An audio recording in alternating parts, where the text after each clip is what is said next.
Hi gang, I'm Sarah. Today is the 1-year anniversary of my cancer diagnosis, and last Friday I got laid off. It was a huge shock, actually, and it's not the worst thing in the world. I had a very cushy tech job, and I did not find it very meaningful, but I liked it. I love my coworkers, and it is hard and scary to have your security blanket ripped off of you like that. And I know lots of people are getting laid off right now. And I've been thinking these last few days about how grateful I am to have all these solid coping strategies and routines that I got from my cancer treatment that I just finished a month ago, and I thought I'd share some of those with you. So we're heading up the Richmond Pass Trail. I'm hoping to do South Hayden today. I was up here a couple days ago. There's a lot of snow, so we'll see, but at least it's a nice day. I'm Sarah. I live in the mountains, and I'm just trying to be happier, healthier, stronger every day.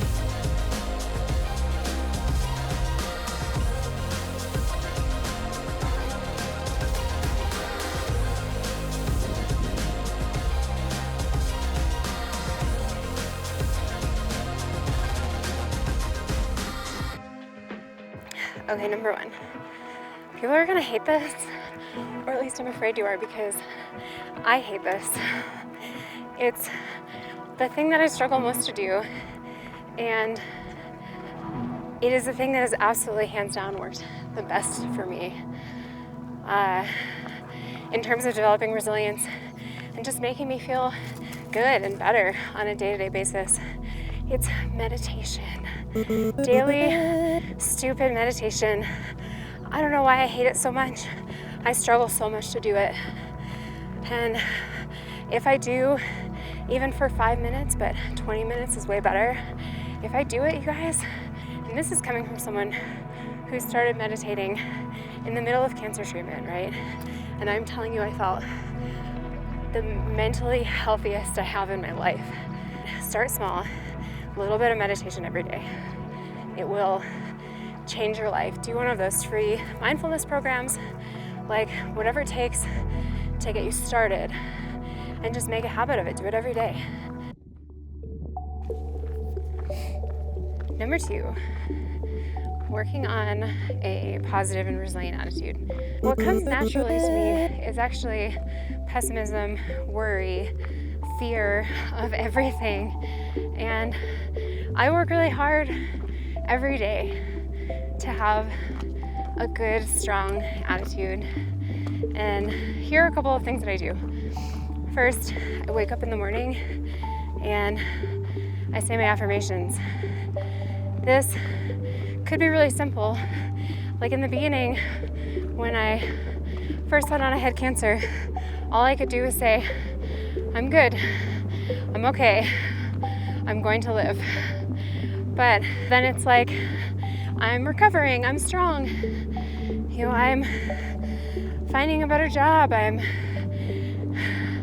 climbing more mountains. Whatever affirmations speak to you, I like to do it when I wake up in the morning before I have even opened my eyes, which is made a little easier because I wear a sleep mask. And I just run through a couple affirmations in my head, and then I picture a best case scenario situation. Maybe it was just living through cancer treatment, and then it was recovering and running again, and now it's finding purposeful work where I can make enough money to survive in the place that I live, but also enjoy it and do something I care about in the world. So whatever affirmations work for you, and they can be as simple as, I'm good, I'm okay. But just make sure you say them in the present tense as if they're already true. That's the key. Okay, out of breath. And then another thing is, what if you assume instead of fearing the worst is going to happen, what if you assume the best case scenario instead?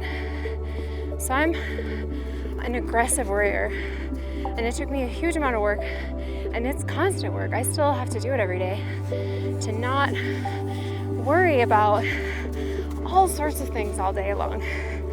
So the practice is, when you start worrying about whatever, like my car's gonna break down, I'm going to lose my job, I'm going to run out of money, I'm going to die from cancer, whatever, as soon as you start to go down that train of thought, instead, just take a beat, stop and be like, what if this turns out fine? This might turn out fine on its own. And if it does, then worrying was for nothing. And if it doesn't turn out fine, worrying didn't make you feel better. So that is a daily struggle, but you can start working on it today with just that small amount of mental effort.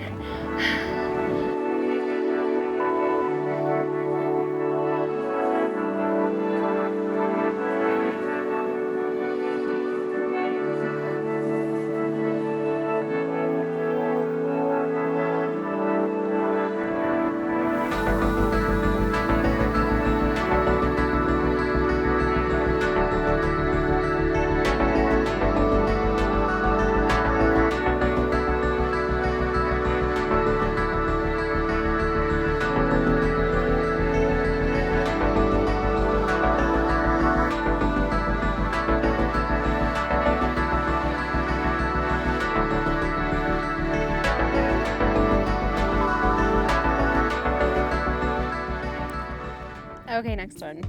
Stop looking at screens. I'm not suggesting going cold turkey, that would be super hard. But maybe even if you just pick one thing to replace with not looking at a phone or a computer or a TV. Like, what if instead of watching TV before bed, you're like, I'm gonna do an hour of restorative yoga via like an online class or something, unless you live in a city and you can go for real. Or if you find yourself with some downtime, instead of scrolling or playing one of those mindless games or looking at Strava, maybe you read a book, an actual physical book. You can get them for free at the library. I did this recently, you guys, and it felt freaking amazing.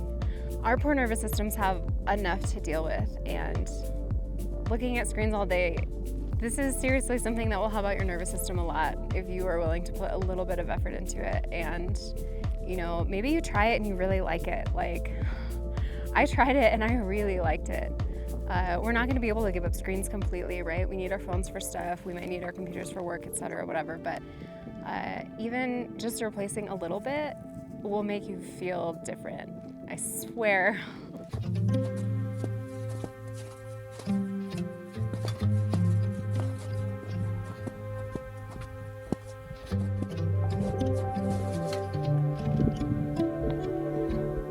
Oh, here we go.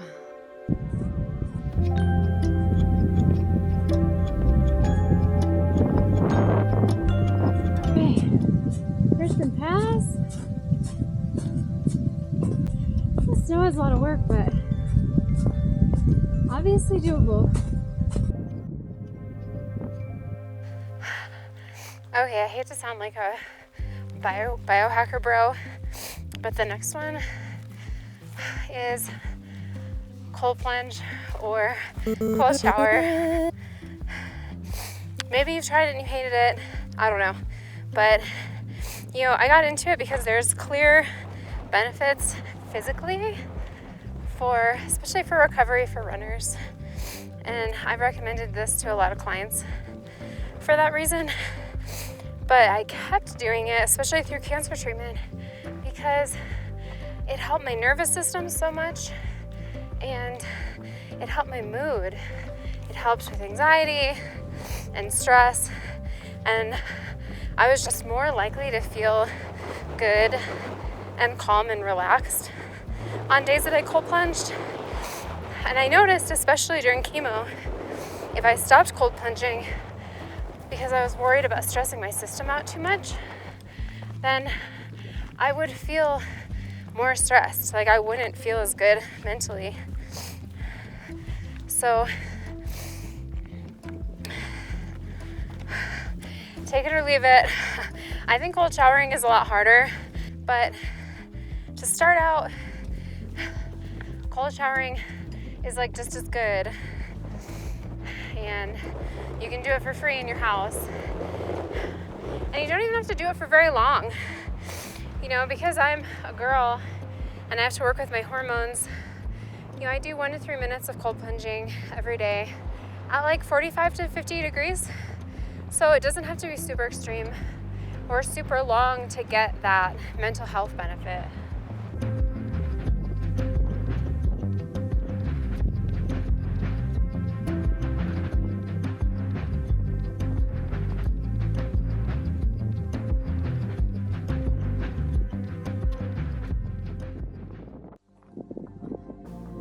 Almost there.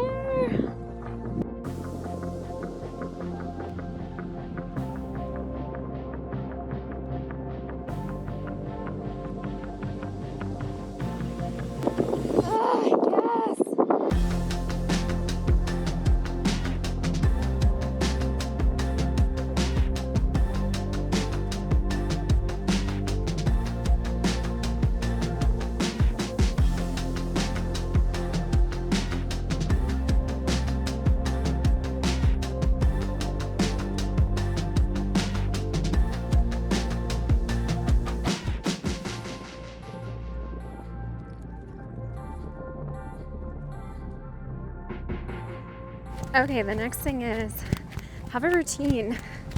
It doesn't have to be all like good, super healthy self-care things, but like your nervous system likes to be challenged occasionally, and then it likes to rest.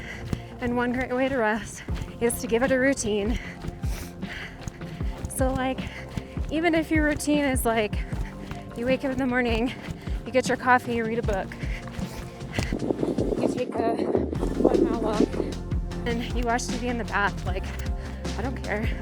But if you set yourself up for routine, you maybe include a couple of cool, healthy habits, maybe some of the ones we've already talked about, and your nervous system will feel rested, and it will appreciate that it can do hard things sometimes, or it can feel challenged sometimes, like if you're really stressed, and then it knows that it's going to get a rest.